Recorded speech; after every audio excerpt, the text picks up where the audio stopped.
There are 10 kinds of people in this world, those who understand binary numbers and those of you who don't. And if you get that joke, you probably do. If you don't, then your dreams of being the next Steve Jobs or Tim Berners-Lee have probably been nobbled by an education system that's just not very good at teaching children about computers.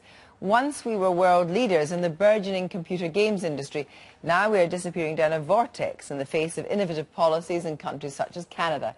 Here's Rory Kethlin-Jones.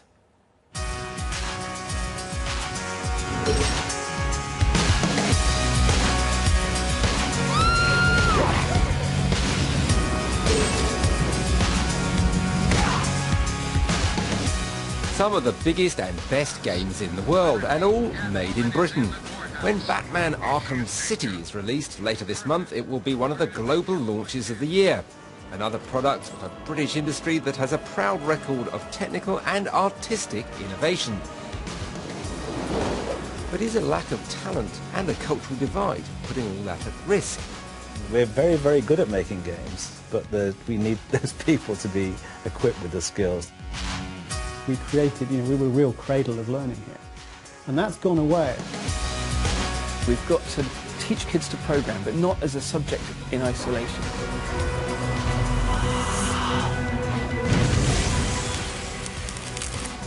The UK games industry has fallen from the third largest in the world to sixth in the last few years, and it's a sector reliant on new talent. Video games, a marriage of creativity and high-tech, is just the kind of industry the government hopes will provide the jobs and growth of the future. But the games business is suffering something of a crisis of confidence, worried that the UK no longer has the skills to compete at the highest level. Many lay the blame at the door of our education system, which some say has turned a whole generation off the idea that computers can be used creatively. 3 letters sprinkled across school timetables, ICT, are in the spotlight as one cause of our decline as a cradle of computing. Ian Livingstone, the games industry veteran who gave us Lara Croft, is on a mission. His NextGen Report details the skills shortage threatening the industry. For the last decade, schools in England have taught something called Information and Communication Technology, ICT. The report says that's failing them. They need proper computing skills. Somehow the classroom got hijacked by ICT. And that is learning about PowerPoint, Word and Excel. Useful, but boring after more than a week of learning it. Of course it's useful to learn those skills, but you need to put creative technology into the hands of creative children. They need to have digital building blocks. Now, I'm from the STEAM age. I used to use Meccano. Kids of today need digital Meccano. That campaign to get computer science on the national curriculum in England moved up to a whole new level when a superhero from the States lent his support, or rather a bespectacled boffin who also happens to be the chairman of Google. Over the last century, the UK has stopped nurturing its polymaths, I would argue. To change that, you need to start at the beginning with education. I was flabbergasted to learn that today computer science is not even taught as standard in UK schools. This risks throwing away your great computing heritage. I've got here a listing of the program that I've taken off the printer. And here's some of that heritage. Back in the 80s, we led the way. Dear old auntie even did her bit with the computer program and the BBC Micro.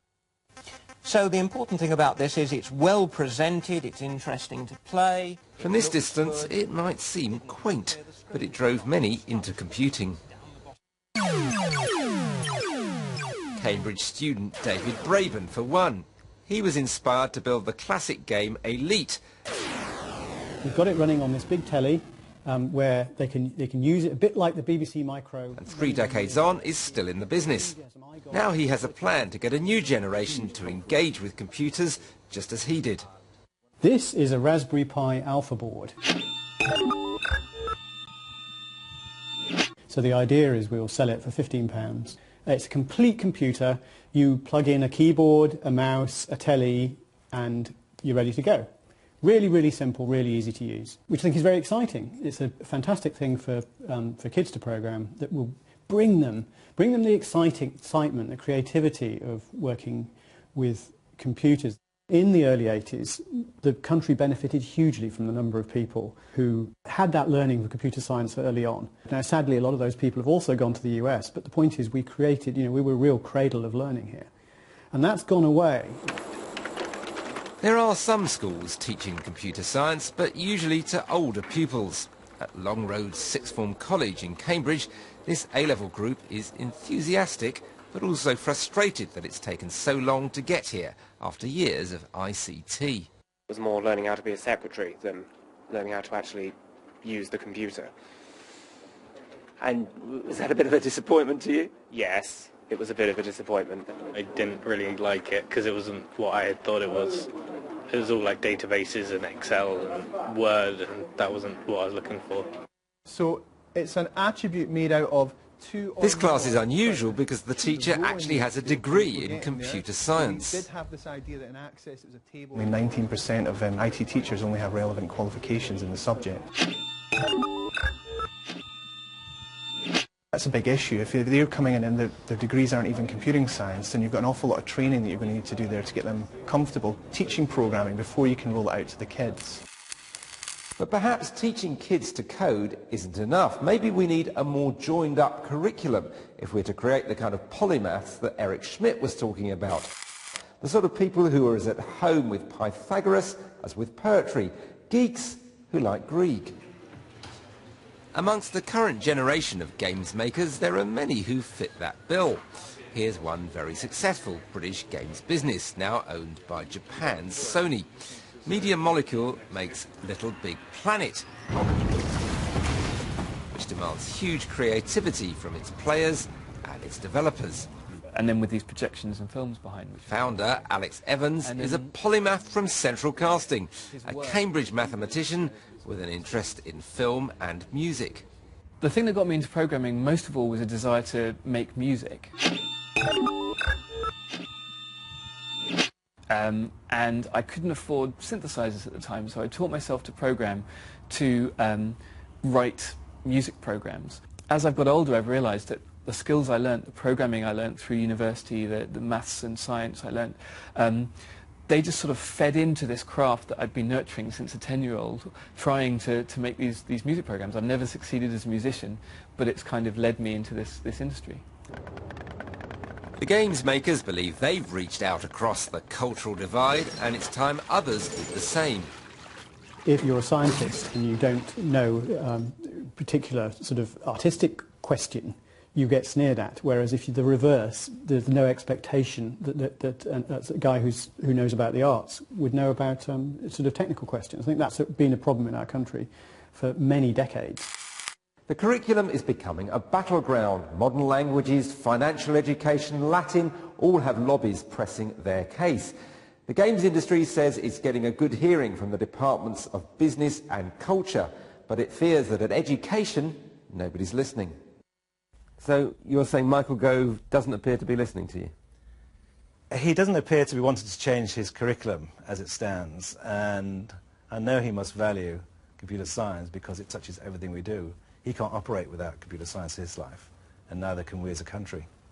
The Department for Education stresses that the review of the national curriculum is still underway. It says it's currently developing its thinking on technology in schools and has already talked to a number of interested parties, but it's the Department for Culture which will respond to the NextGen Report.